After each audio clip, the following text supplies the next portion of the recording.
reason I'm at the beach is because I'm talking about urge surfing, and waves are a great metaphor for urges, even though it sounds kind of silly. So we're always going to get urges and cravings, and this is an uncomfortable truth that we have to face, no matter how long we've been off of the substance or behavior that we're trying to stop.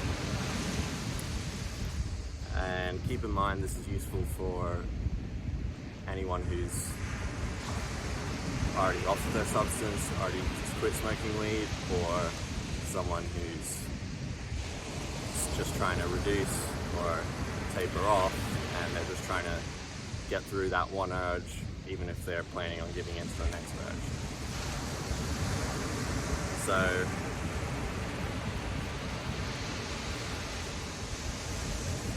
the first thing about cravings is,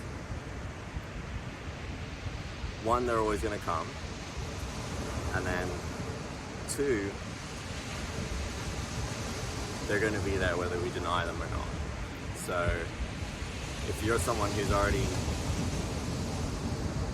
planning not to use and then finds out, oh, well, I have used, then you're probably denying the fact that you're having a craving, because there's always going to be early warning signs of it coming, and that's in the form of an urge or a craving.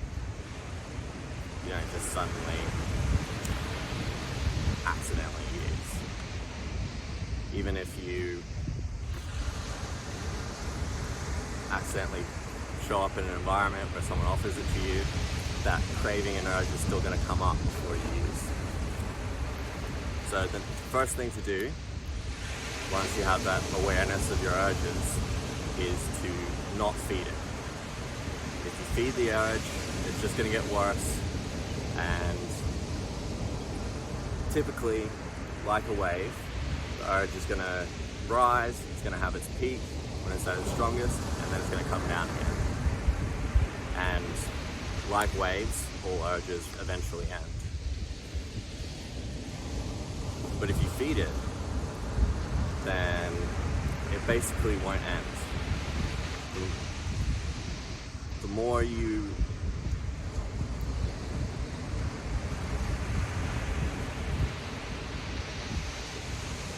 entertain the idea that you're going to use, that you're going to smoke, the longer that urge is going to last, and the less likely you are to make it over that peak where it starts going down again. Because really the peak is the hardest part of this. So, ways that we feed it are, got my notes, ruminating, giving them attention, planning to fulfill them, engaging in apparently irrelevant and unimportant behaviors, justifying, etc. So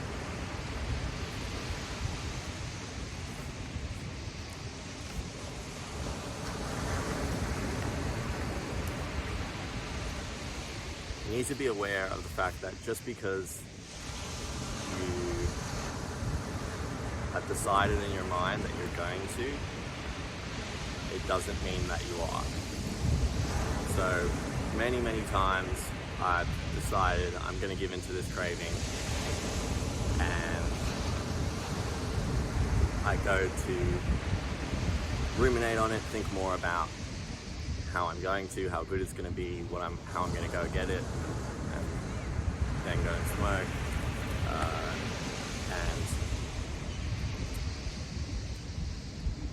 And it makes it worse. It makes it worse and worse and worse.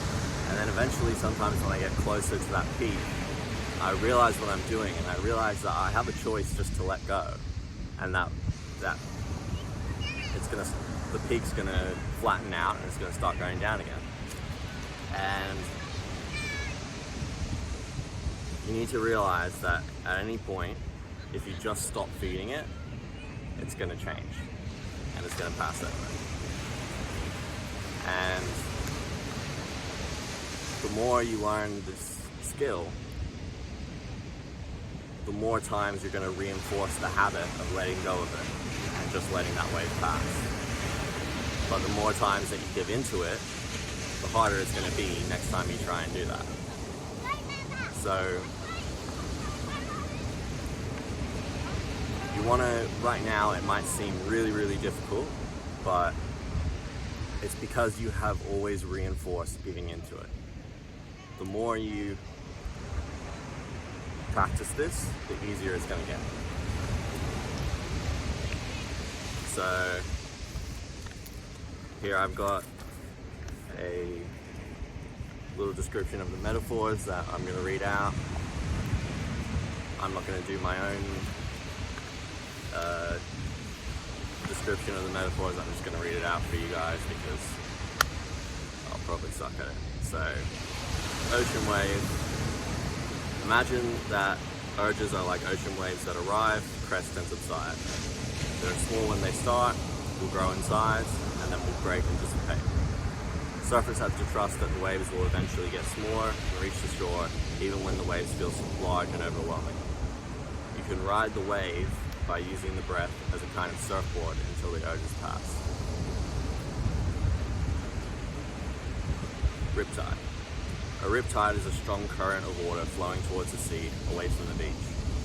If you're caught in one and try to swim directly to shore, fighting the riptide, you'll become exhausted and it will not be effective.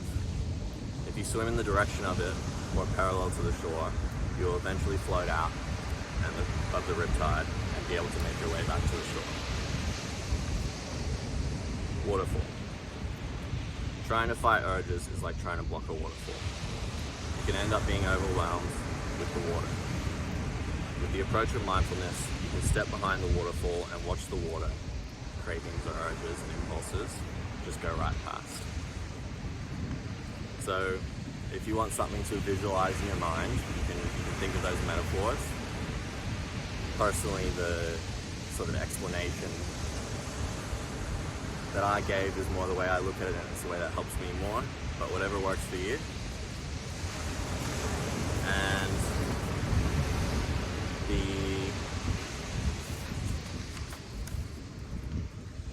last thing I'm going to say, that if you've already practiced this, it's going to be helpful to apply here in urge surfing. It's going to be mindfulness. And if you aren't meditating, I'd recommend giving it a shot. Just build up the skill, keep practicing it. But mindfulness is just basically going to put you into that mental state where you're aware of your thoughts and your feelings, and you realize that you don't identify with them as strongly, you're not as fused with them. So instead you realize that you're not your thoughts, you're not your feelings, but you're actually the observer. And when you do that, you realize that you don't have to hold on to them, and you don't have to do what they say. And if you haven't practiced this and you're hearing this, it probably seems like, how on earth could I ever let go of these thoughts? They're so, like, I know I want to go and smoke, but I don't see how I could ever see these thoughts in a way where I could let go of them. Well, that comes with practice. And being mindful is not only an important skill for learning to not feed the urge and let it ride, but actually just to be aware in the first place that you're having a craving. And that's a good place to start if you're not at that last stage yet.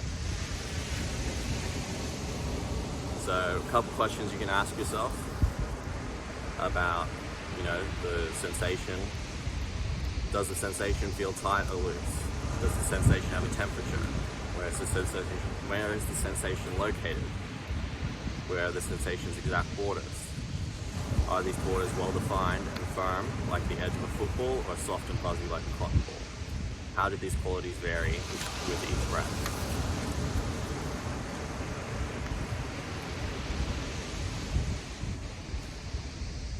So let's go through it from the start. Let's say you're in some situation and something comes up and you start getting the feeling that you want to get on, smoke some weed, or you can do whatever substance or behavior that you want to do. At that point, you need to realize what you're doing. You need to realize what you're telling yourself. Say the thought out to yourself. I'm having the thought that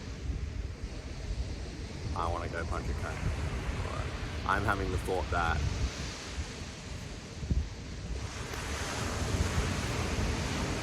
these people are frustrating me, so I want to go calm down and smoke by myself.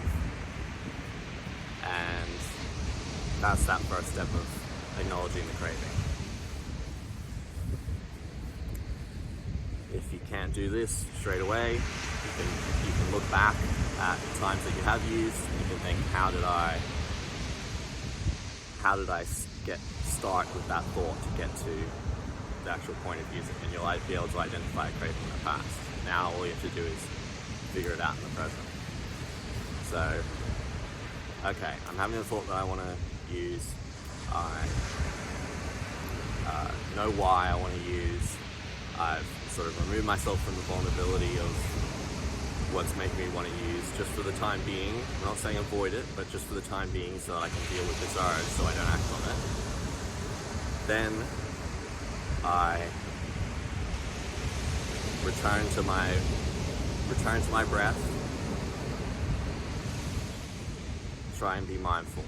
If you want to imagine the metaphors of the wave or the waterfall or a riptide or whatever it is, do that. If you want to repeat to yourself saying that was helpful, maybe something that, a variation of what I said, or something that you got out of this video that is helpful for you, to remind you of why you want to let the wave ride rather than feeding it.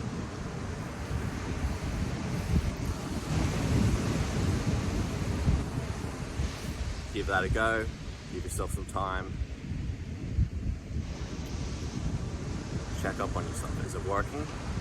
If not, if you find you're still feeding it, you're still letting in these thoughts, they're unhelpful thoughts, but you're still letting them in, and you're supposed to let them in, but you're still holding on to them and believing you should act on them, ask yourself, am I feeding the wave?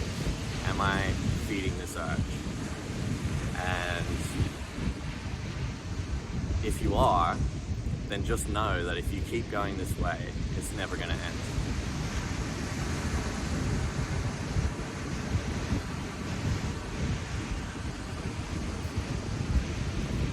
Once you've identified the ways that you're feeding them, and you've identified that it's unhelpful, it's going to be a lot easier to let go of. So, once you've been able to let go of these thoughts, these actions that are leading towards the next step of getting on and using, let's say it's like getting some money together, getting some cash. If you notice yourself doing that, get in the present. Ask yourself, is getting this cash together feeding it? And it is. So just stop that action and don't think about why you want to do it and what it leads to. Just think about that one action and why it's feeding it, and worry about stopping that. And once you've done that, now the urge has now gotten to a point where it's no longer infinite. It's gonna end eventually. You just need to keep doing this for long enough until a thought comes in your mind that you're telling yourself, and it has to be genuine. You can't just force this thought in your mind and be like, oh, I'm all done. But until this thought comes in your mind saying, you know what, I could do without it. I'll be fine. I've got the next thing and the next thing to do, and by the time I'm done with those things, I probably won't feel the need to either. And when you find out that for the next 3 hours or 30 minutes or a day, you feel like at every point you'd be able to let go of the idea of using, then you've successfully beat that urge. So that's it. Give it a go. I may have overcomplicated it, but just try and keep it simple.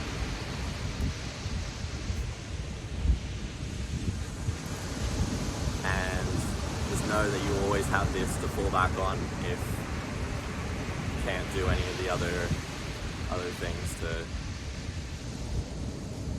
get yourself out of this situation, or if you haven't done things in the past to sort of set yourself up right so that you don't feel like using in this moment. But